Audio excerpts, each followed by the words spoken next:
Assalamualaikum warahmatullahi wabarakatuh. Alhamdulillahirabbil alamin. Wassalatu wassalamu ala asrofil anbiya'i wal mursalin wa ala alihi washabihi ajmain, amma ba'du. Selamat siang teman-teman semua. Bagaimana kabarnya hari ini? Apakah semua sehat atau ada yang sakit? Alhamdulillah semua sehat ya. Nah, pada siang hari ini kita akan memasuki materi baru, yaitu tentang dosa besar. Salah satunya yaitu zina. Sebelum dimulai, alangkah lebih baiknya kita membaca doa belajar dulu. Yuk, 1, 2, 3. Raditu billahi robba wa bil islami dina wa bi muhammadin nabiyya wa rasula. Rabbi zidni ilma warzuqni fahma, amin. Semoga dengan membaca doa tadi pada siang hari ini, apa yang kita pelajari semoga bermanfaat dan diridhoi oleh Allah SWT. Amin. Sebelum memasuki materi, Ibu absen terlebih dahulu ya.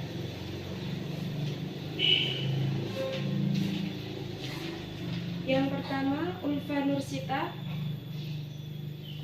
kedua Ridho Adi Saputra,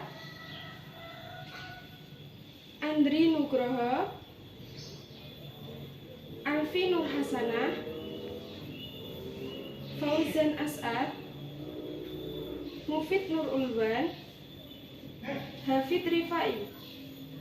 Alhamdulillah semua berangkat ya, berarti semua yang ada di sini dalam keadaan sehat walafiat. Amin. Baik teman-teman, silahkan membuka LKS halaman 20. Kita akan belajar tentang pengertian zina, macam-macam zina, contoh zina, hukum zina menurut agama Islam, dalil Al-Quran tentang perbuatan zina, dampak negatif zina, dan yang terakhir adalah cara menghindari perbuatan zina. Nah, yang pertama kita akan belajar tentang pengertian zina. Teman-teman ada yang tahu apa tahu pengertian zina itu? Ayo silahkan, siapa yang tahu angkat tangan. Tidak ada yang tahu? Itu di buku sudah ada. Ayo silakan Mbak Ulfa membaca ya.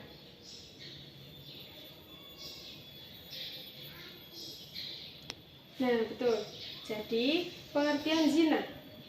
Zina dalam bahasa Arab, az-zina, adalah perbuatan bersenggama antara laki-laki dan perempuan yang tidak terikat oleh hubungan pernikahan atau perkawinan.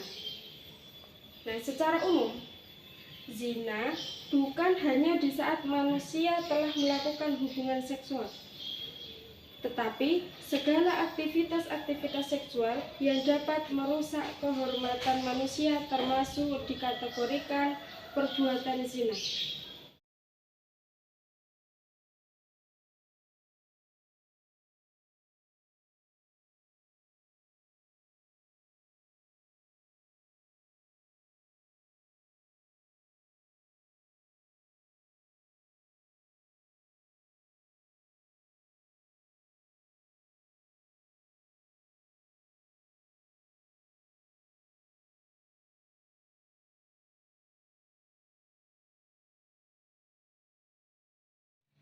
Baik, yang selanjutnya yaitu macam-macam zina. Macam-macam zina ada berapa? Ada yang tahu? Coba Mas Ridho, macam-macam zina ada berapa? Betul sekali. Jadi macam-macam zina itu ada dua. Yang pertama yaitu zina muhson. Yang kedua zina ghairu muhson. Apa tuh zina muhson itu? Zina muhson adalah zina yang dilakukan oleh orang yang telah bersuami istri. Hukumnya adalah dirajam sampai mati. Nah, contoh zina muhsan apa? Yang pertama, seorang suami yang menggauli janda desa. Yang kedua, seorang wanita yang sudah mempunyai suami tetapi telah berselingkuh terhadap suami orang lain, gitu. Terus yang kedua, zina ghairu muhsan. Zina ghairu muhsan adalah zina yang dilakukan oleh orang yang belum bersuami istri. Nah, hukumnya adalah dicambuk sebanyak 80 kali dan diasingkan selama 1 tahun, gitu. Contoh zina ghairu muhsan sebelum menikah adalah pacaran tetapi telah melakukan perbuatan zina, begitu. Kemudian yang ketiga adalah contoh zina. Contoh zina di sini ada 4. Yang pertama, zina ain atau zina mata, yaitu memandang lawan jenis dengan perasaan senang. Nah, yang kedua, zina kolbu atau zina hati. Zina hati yaitu memikirkan atau menghayalkan lawan jenis dengan perasaan senang. Kemudian yang ketiga, zina lisan atau zina ucapan, yaitu membincangkan lawan jenis dengan perasaan senang kepadanya. Yang keempat, zina yadin atau zina tangan, yaitu memegang tubuh lawan jenis dengan perasaan senang kepadanya. Jadi ketika contohnya, semisal ketika kita dengan lawan jenis itu seenaknya memegang gitu loh, itu termasuk zina tangan. Kemudian ya, hukum zina menurut agama Islam. Nah, yang pertama, dalam hukum Islam, jika pelakunya sudah menikah, melakukan secara sukarela, mereka dicambuk 100 kali, kemudian dirajam. Ini berdasarkan hukuman yang diterapkan oleh zaman Ali bin Abi Thalib. Kemudian yang kedua, jika pelakunya belum menikah, maka mereka dicambuk 100 kali, kemudian diasingkan selama 1 tahun. Kemudian yang kelima adalah dalil tentang perbuatan zina. Yang pertama, Allah SWT berfirman dalam Quran surat Al-Isra ayat 32 yang berbunyi, A'udzubillahi minasyaitonirrajim, Bismillahirrahmanirrahim, wala taqrabuz zina innahu kana fahisyatan wa sa'a sabila. Dan janganlah kamu mendekati zina. Sesungguhnya zina adalah suatu perbuatan yang keji dan suatu jalan yang buruk. Quran surat Al-Isra ayat 32. Nah, di situ Allah Subhanahu wa taala melarang kita untuk mendekati, apalagi melakukan perbuatan zina. Karena zina adalah suatu perbuatan yang keji dan suatu jalan yang buruk. Kemudian yang selanjutnya, dampak negatif dari perbuatan zina. Nah, dampak negatif dari perbuatan zina itu ada 2. Ibu mengambilnya ada 2. Yang pertama, menghancurkan masa depan anak. Sebab anak yang dihasilkan dari hubungan zina akan menghadapi masa kanak-kanaknya dengan tidak bahagia karena ia tidak memiliki identitas ayah yang jelas. Kemudian yang kedua, merusak keturunan yang sah bila perzinaan menghasilkan seorang anak atau lebih. Maksudnya apa?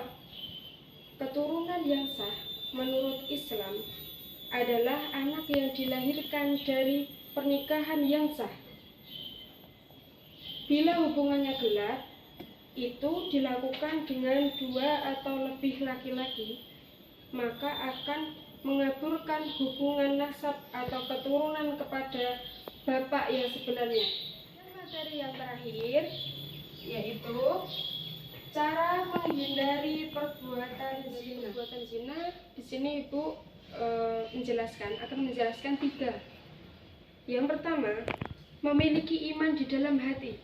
Kita tanamkan iman yang kuat di dalam hati bahwa segala sesuatu yang kita lakukan diawasi oleh Allah SWT. Jadi ketika kita hendak melakukan segala sesuatu, kita berpikir bahwa apapun yang kita lakukan itu salah apa tidak, terus dilarang, sekiranya dilarang oleh Allah apa tidak, begitu ya. Kemudian yang kedua, menjaga pandangan terhadap lawan jenis. Ketika bertemu dengan lawan jenis, baiknya kita menundukkan pandangan, sebab ditakutkan dari pandangan itu nanti akan muncul rasa suka. Pernah mendengar kata pepatah enggak? Dari mata turun ke hati. Nah, itu dari pandangan kita kepada lawan jenis bisa jadi akan menyebabkan zina. Seperti yang sudah Ibu katakan di awal, yang sudah Ibu jelaskan di awal, salah satunya yaitu menyebabkan zina mata, gitu. Kemudian yang ketiga, yang terakhir adalah menikah. Cara yang paling, menurut Ibu, cara yang paling benar ya untuk menghindari perbuatan zina yaitu dengan cara menikah. Ketika kita sudah mampu dalam segala hal, baiknya kita segerakan untuk menikah.